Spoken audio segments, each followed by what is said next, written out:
Bonjour, pour cette 5e édition du festival Sainte-Tartine, je vous emmène dans notre atelier à Saint-André de Sangonis, à rue Traversette. Allez, venez.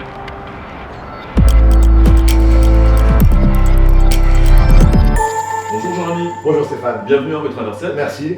Alors tu es maraîcher solidaire pour la Croix-Rouge d'insertion captif, Tout à fait. ici à Saint-André. Voilà. Et tu es aussi un de nos fournisseurs privilégiés pour nos préparations de tartines. Tout à fait. Depuis quelques années, on travaille ensemble. Mais là, bizarrement, drôle de commande. Donc je me suis déplacé. Je voulais savoir ce que tu voulais faire avec une si petite commande. Qu'est-ce que ça cache? Alors on va faire quelques tartines. Donc ça va être une tartine de butternut rôti avec du céleri, de la fève à la menthe et un petit peu de fromage de chèvre. Allez, on va en cuisine? Allez, super. On va découper le butternut donc dans le sens de la longueur.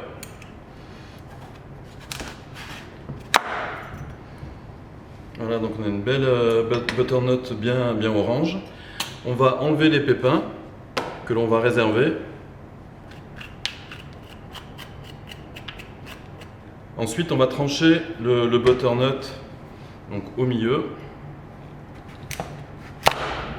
Et on va enlever donc, voilà, la peau extérieure parce qu'on va le faire rôtir pas très longtemps.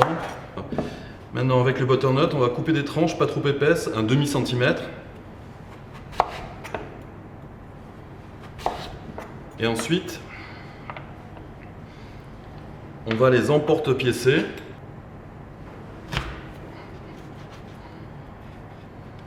Pour réaliser des disques.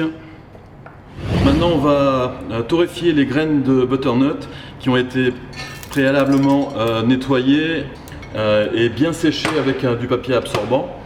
Donc on les fait griller à sec dans une poêle bien chaude. Donc maintenant on va rôtir le butternut. Donc on verse voilà, généreusement de l'huile d'olive. Voilà. Et quand la poêle est bien chaude, donc on verse les disques de butternut. On va saler.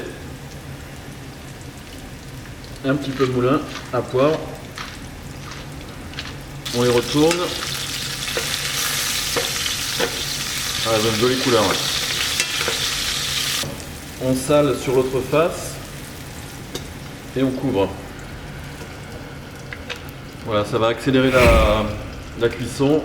Donc on va avoir un butternut qui est bien fondant dans la bouche. Donc maintenant je vais les disposer sur du papier absorbant voilà, pour éliminer un peu de matière grasse. Et on termine la cuisson voilà, en déglaçant avec un petit peu de miel. Allez, une minute, pas plus. Dans cette même poêle qui a servi à la cuisson des butternuts, revenir les graines, on va saler. On va les disposer sur du papier absorbant, pareil, pour enlever l'excédent d'huile. Maintenant, on va s'occuper de la préparation fromagère. Donc le fromage de chèvre extrêmement frais. On va ajouter donc, un petit peu de crème fraîche, une petite cuillère à soupe d'huile d'olive, une pincée de sel, un peu de poivre. On mixe tout ça.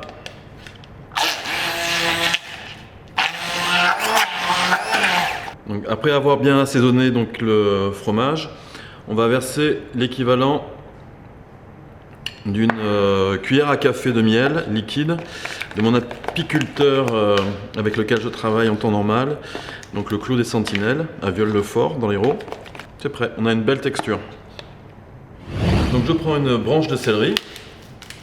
Alors, un petit truc, voilà, il suffit de casser et on tire pour enlever les fils qui peuvent être désagréables en dégustation.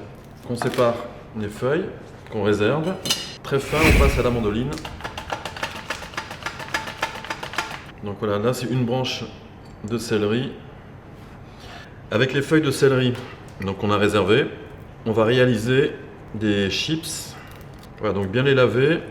L'idéal c'est de l'eau avec un petit peu de vinaigre et les essuyer dans du papier absorbant. Donc dans la même poêle, vous rajoutez un petit peu d'huile donc pour frire vos feuilles de céleri.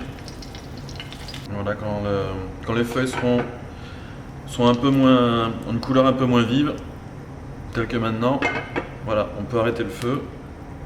On va saler légèrement les chips.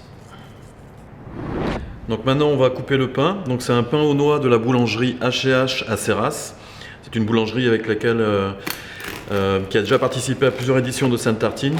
Donc on coupe des tranches d'à peu près un bon centimètre.